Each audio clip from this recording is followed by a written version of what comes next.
मित्रांनो, शिर्डीला जाताना प्रत्येक भाविक एक गोष्ट आवर्जून घेतो, साईबाबांचा प्रसाद.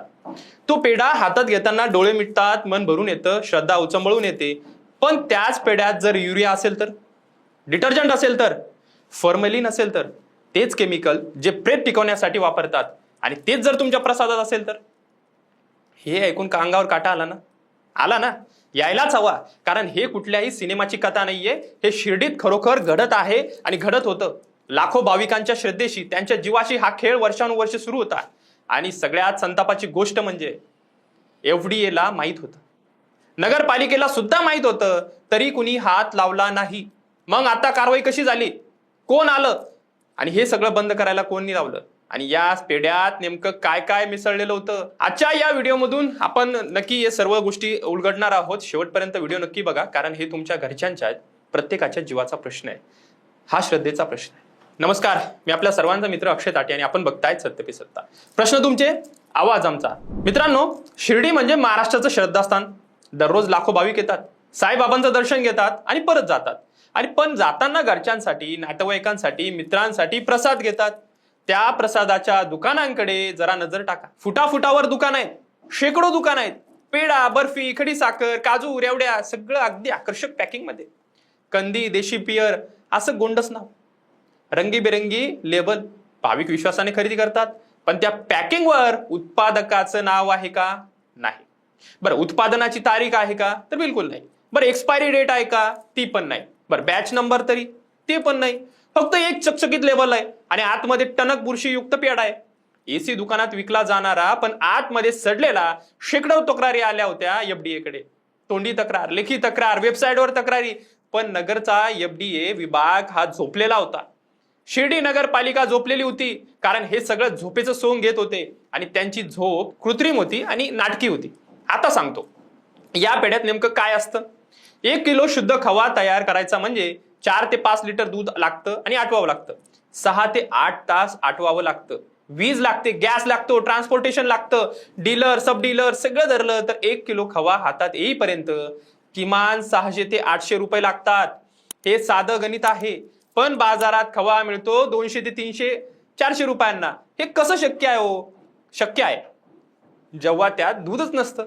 स्वस्त क्रीम, मिल्क पावडर घ्यायची, त्यात पाम तेल घालायचं, घट्ट पेस्ट तयार करायची, वर पांढरा रंग टाकायचा, हुबेहूब खव्यासारखी दिसणारी ती पेस्ट.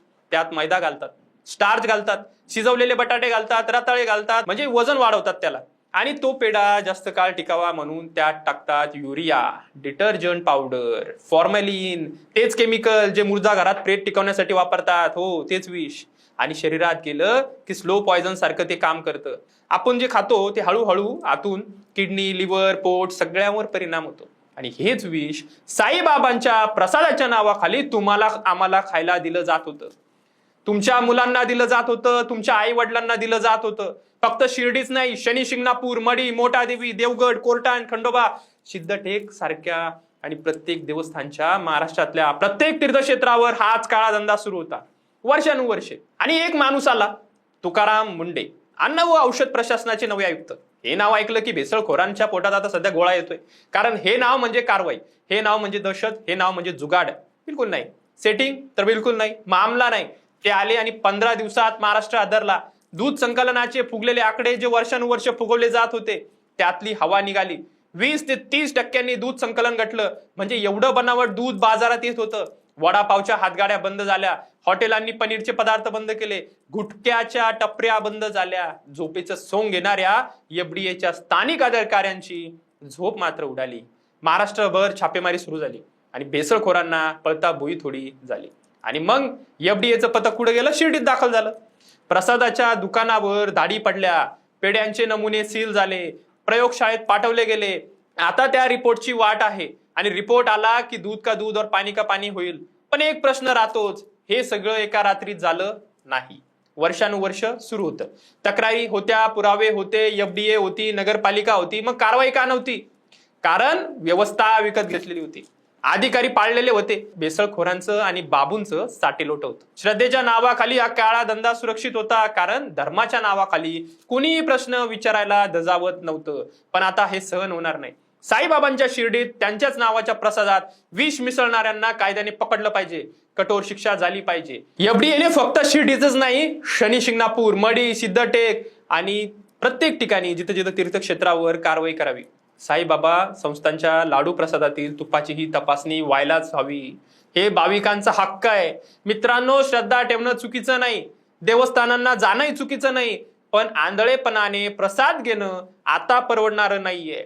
पुढच्या वेळी शिर्डीला जाल, कुठल्याही तीर्थक्षेत्री जाल, प्रसाद घेण्यापूर्वी पॅकिंग बघा. उत्पादकाचं नाव आहे का, एक्सपायरी डेट आहे का, नसेल तर घेऊच नका ना.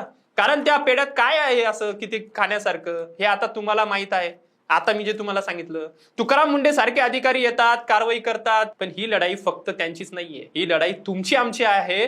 सतर्क राहा, प्रश्न विचारा, तक्रारी करा. अजून कोणत्या तीर्थक्षेत्रावर FDAने कारवाई करावी असं जर तुम्हाला वाटत असेल किंवा तुम्हाला जर असा काही अनुभव आले असेल तर कमेंटमध्ये नक्की सांगा. हा व्हिडिओ जास्तीत जास्त शेअर करा, कारण ऐकणं प्रत्येक भाविकासाठी गरजेचं आहे. चॅनलला सबस्क्राईब करा आणि व्हिडिओला लाईक करायला विसरू नका. असेच सत्य समोर आणण्यासाठी आत्ताच सत्य पे सत्ता या चॅनलला सबस्क्राईब करायला विसरू नका. ओम साईराम. 2 महिन्यानंतर सिंगापूर ब्रांचला प्रमोशन होतंय तुझं. कॉंग्रॅच्युलेशन्स. काय ग, तुला आनंद नाही झाला? मॅडम, तुम्हाला माहितीच आहे की मला PCODचा त्रास आहे. दिवसभर फटीग असतो, सारखा मूड स्विंग होतो. उगाच एवढी जबाबदारी कशाला घ्यायची? अगं, एवढं सिरियस नाहीये ते. त्यावर सोपा उपाय आहे, डॉक्टर चाटेज होमिओपॅथी क्लिनिक. अगं, किती जणींनी तिथे उपचार घेतले. महाराष्ट्रात अनेक ठिकाणी त्यांच्या शाखा आहेत.